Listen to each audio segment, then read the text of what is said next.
देश के जाने माने उद्योगपति एरिस्टो फार्मा के boss all in all king Mahendra के गांव में, पूर्व सांसद स्वर्गीय किंग महेंद्र के गांव गोविंदपुर में हम लोग यहां आज पहुंचे हैं। यहां एक और शख्स रहते हैं, पूर्व इंस्पेक्टर, पूर्व लोकसभा प्रत्याशी और भारतीय सार्थक पार्टी के उपाध्यक्ष राजकिशोर शर्मा जी। ढेर सारी बातें इनसे करेंगे क्योंकि देश में इन दिनों कई मुद्दे हावी हो रहे हैं। बिहार को लेकर भी कई मुद्दे आ चुके हैं। नवादा में एक बड़ी घटना घटी है। साथ ही साथ प्रशांत किशोर जिस तरह की बातें कह रहे हैं उसके साथ साथ और भी कई सवाल हैं। सबसे पहले हम नवादा की ओर चलेंगे। नवादा में जिस तरह की घटना घटी है वो निश्चित तौर पर काफ़ी हृदय विदारक है, काफ़ी दुख देने वाला खबर है क्योंकि वहाँ काफ़ी गरीबों के घर को आग लगा दिया गया है। इसको आप किस रूप में देखते हैं राजकिशोर शर्मा जी? स्वागत है आपका। धन्यवाद आपको। नवादा की घटना हृदय विदारक है। जितनी भी निंदा की जाए कम है। घटना घटी है, वो 79 परिवार का घर जला है। अब नेताओं का जमघट लगा हुआ है। कोई जात के नज़र से देखता है, कोई वोट के नज़र से देख रहा है। कोई कर रहा है यादव कर दिया, कोई कर रहा है फलाना कर दिया, कोई कर रहा है मांझी जी ने कहा कि यादव कर दिया, हाँ, कोई कह रहा है पिछड़ी कर दिया। तरह तरह की बात। नेता लोग अपना स्वार्थ साधने में सदा है। लेकिन घटना घटी है, जमीन को लेकर के हुआ है। 60% घटना जो आज समाज में हो रहा है जमीन के कारण ही हो रहा है। और नवादा की जो घटना है वो भी जमीन के चलते हुआ। जमीन जो है एक मुस्लिम परिवार का था, उसने अपना जमीन बेच दिया, नंदू पासवान वगैरह को बेच दिया और इसी के चलते वहाँ पर घटना घटी है। तो लोग जात पात और अपना वोट के नज़र से देख रहा है, जो नेता जा रहा है क्या बयान दे रहा है, क्या बयान दे रहा है। लेकिन सबसे बड़ी चीज़ है कि वहाँ का जो पीड़ित लोग है सबसे पहले उसको बसाने का काम सरकार करे, उसको रिलीफ मिले। और जमीन चूंकि सरकारी हो रहा था इसके चलते इस साजिश भी लग रहा है। ये जो 15 आदमी अभी जेल में चला गया है, 28 आदमी नामजद मुदाले बना है। लेकिन जांच सही दिशा में हो इसके लिए मैं मांग करता हूं कि उसकी न्यायिक जांच कराई जाए और जात पात पर नहीं, अगड़ी पिछड़ी नहीं, बैकवर्ड ओबीसी यादव नहीं। जो भी अपराधी होता है, अपराधी का कोई जात पात नहीं होता है। जो नेताजी लोग करने चले हैं वो गलत है। जो भी अपराधी है उस पर कार्रवाई सरकार करे, उसकी न्यायिक जांच कराई जाए और पीड़ित को रिलीफ दिया जाए, उसको बसाया जाए। यही हमारी मांग भी है। ये आप मानते हैं कि ये जो भी घटनाएं बिहार में घट रही है जमीन को लेकर, ये जब जमीन सर्वे का मामला आया, जो नीतीश कुमार द्वारा जो ये करवाया जा रहा था जमीन सर्वे करना, इसी को लेकर एक वही नहीं बहुत जगह पर बहुत तरह की घटनाएं सामने आ रही है। इसको आप किस रूप में देखते हैं? जमीन सर्वे का काम, इसको अभी रोक लगा दिया गया है इस पर। जमीन सर्वे का काम चालू हुआ था, घर घर में लड़ाई फैल गया, भाई भाई से टकराहट हो गया, भाई का बहन से लड़ाई शुरू हो गया। और गांव गरीब मजदूर किसान गांव का लोग सोच लिया कि याचना नहीं अब रन होगा, जय होगा या कि मरण होगा। लड़ने के लिए तैयार हो गया, भाई से, बंधु से, सरकार से। तब विकट परिस्थिति को देख करके सरकार ने ये निर्णय लिया है और सर्वे कभी सफल होने वाला नहीं है क्योंकि न नीयत है, न योजना है, न कोई सोच समझ के काम किया गया है। केवल जनता को लड़ाने के लिए इस सर्वे का काम चालू किया गया है ताकि सरकार की नाकामियों के तरफ लोग का ध्यान नहीं रहे और जनता जो है सर्वे भाई भाई मारपीट में उलझ जाए और सरकार अपना समय निकाले। ये प्रशांत किशोर सिर्फ सरकार बनाने की बात कर रहे हैं, लोगों की जमीनी मुद्दे पर कोई बात नहीं कर रहे हैं। आप देख रहे होंगे प्रशांत किशोर का कहना है कि अब जन स्वराज का मुख्यमंत्री बनाना है। और बिहार को तो आप अच्छी तरह से जानते हैं, कई जमाने तक आप जो है इंस्पेक्टर रहे, पुलिस विभाग में रहे, अभी अधिवक्ता आप हैं, आप किसान भी रहे, आपको सर्वोच्च पुरस्कार से सम्मानित किया गया एज ए किसान के रूप में, तो आप तो बिहार को नस नस जानते हैं। तो प्रशांत किशोर को आप किस रूप में आप देख रहे हैं अभी के डेट में, जिस तरह का हलचल मचा कर रखे हैं वो? प्रशांत किशोर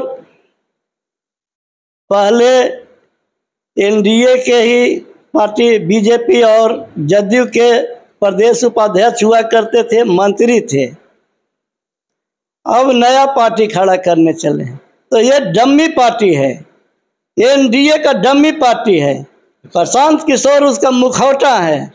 जो आदमी कभी वार्ड का चुनाव नहीं लड़ा, पंच सरपंच का चुनाव नहीं लड़ा, नहीं जीत सका, और वो आदमी सरकार बनाने का और मुख्यमंत्री बनने का दावा कर रहा है। प्रशांत किशोर कह रहे हैं हम सरकार बनेगी मेरी तो हम शराब को चालू कर देंगे। जिस दिन शराबबंदी था प्रशांत किशोर तो चाटुकारिता कर रहे थे। प्रशांत किशोर चाटुकारिता कर रहे थे, जदयू में थे। उस दिन आवाज कहाँ गया था आपका? आज कह रहे हैं कि हम शराब चालू कर देंगे। तो ये सब मुखौटा है एनडीए सरकार का। ये बी टीम है, एनडीए का बी टीम है। जितने उतने वाला कुछ भी नहीं है। फूंका हुआ कारतूस, फ्यूज बल्ब कितना काम आवेगा? फूंका हुआ कारतूस से कहीं बकरी भी मरेगा? नहीं मरेगा। अब तो गरीब आदमी तो समझिए कि उसका जीना मुश्किल हो गया। महंगाई जो है, महंगाई से जनता त्रस्त है। बाजार जाइए, 500 का नोट ले जाइए, झोला भर भी साग सब्जी नहीं हो पा रहा है। ये स्थिति आ गई है, जनता त्रस्त है। और जनता का ध्यान हटाने के लिए सर्वे का काम चालू किया, ताकि लोग विकास को नहीं देखे, महंगाई को नहीं देखे, अपराध को नहीं देखे। अपराध से समाज तबाह हो चुका है। अब तो शाम के वक्त निकलने में भी डर लग रहा है। हत्या, लूट, बलात्कार बढ़ते जा रहा है। कैसे आप कह रहे हैं सुशासन की सरकार है बिहार में? एक जमाने से नीतीश कुमार सुशासन के लिए जाने जाते हैं। जब हम बोलते हैं तो आप माइके हटा लेते हैं। नहीं, आप बोलिए। कह रहे हैं कि अपराध से जनता त्रस्त है। शाम के बाद अब निकलना मुश्किल हो रहा है। लोग सोच रहा है कि जाए कि नहीं जाए, लौट के आने में भी परेशानी होगी। भ्रष्टाचार वैसे ही है, झोला भर सामान 500 रुपया में भी नहीं हो रहा है। सब्जी का भाव वैसे ही है, फल का दाम वैसे ही चल रहा है। किसान के लिए बीज काफी महंगा, किसान के लिए खाद नहीं मिल रहा है। धान में छिटने के लिए खाद जाइए, बाजार में मिल नहीं रहा है, और काफी महंगाई है। जनता त्रस्त है। और इसी सब से ध्यान हटाने के लिए कभी सर्वे का तो कभी कुछ, कभी अगड़ी, कभी पिछड़ी, ये सब बातें की जा रही है जो उचित नहीं है। क्या कहना चाहेंगे सरकार को, क्योंकि ये सुशासन की सरकार है?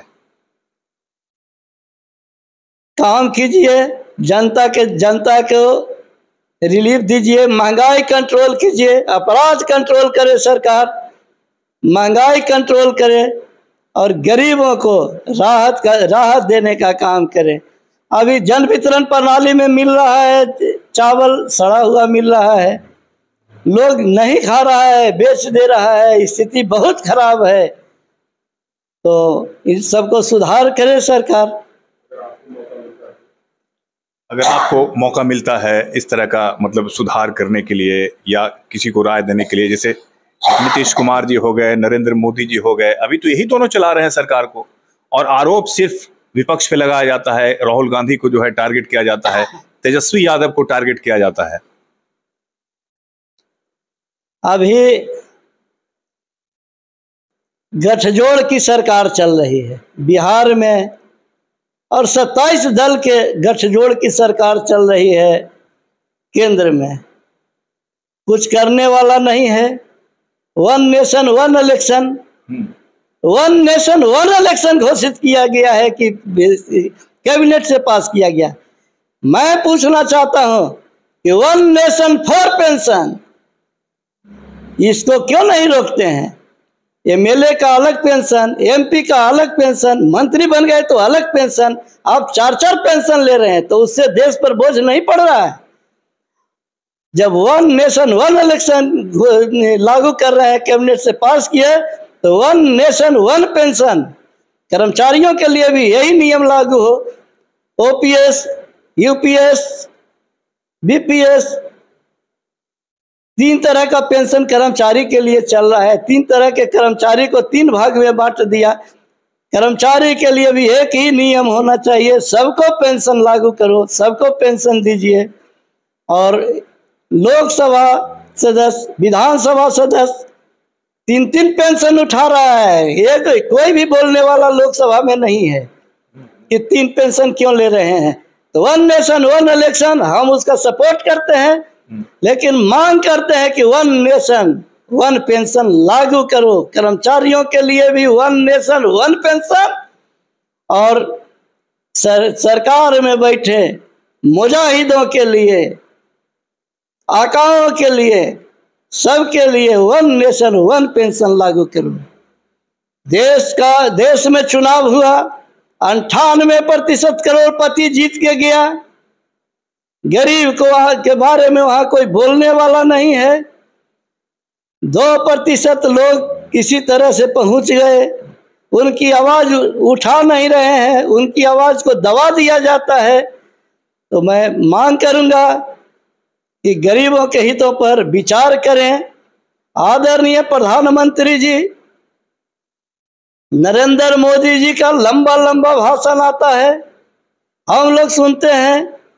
पहले से बोले 75 साल से ज्यादा के आदमी को रिटायर कर देंगे, रिटायर हो जाना चाहिए, राजनीति में नहीं रहना चाहिए। आडवाणी को रिटायर किया, कलराज मिश्रा को रिटायर किया, शांता कुमार को रिटायर किया।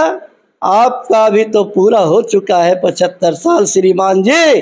आदरणीय प्रधानमंत्री जी, आप खुद बोले थे 75 साल में रिटायर होना चाहिए।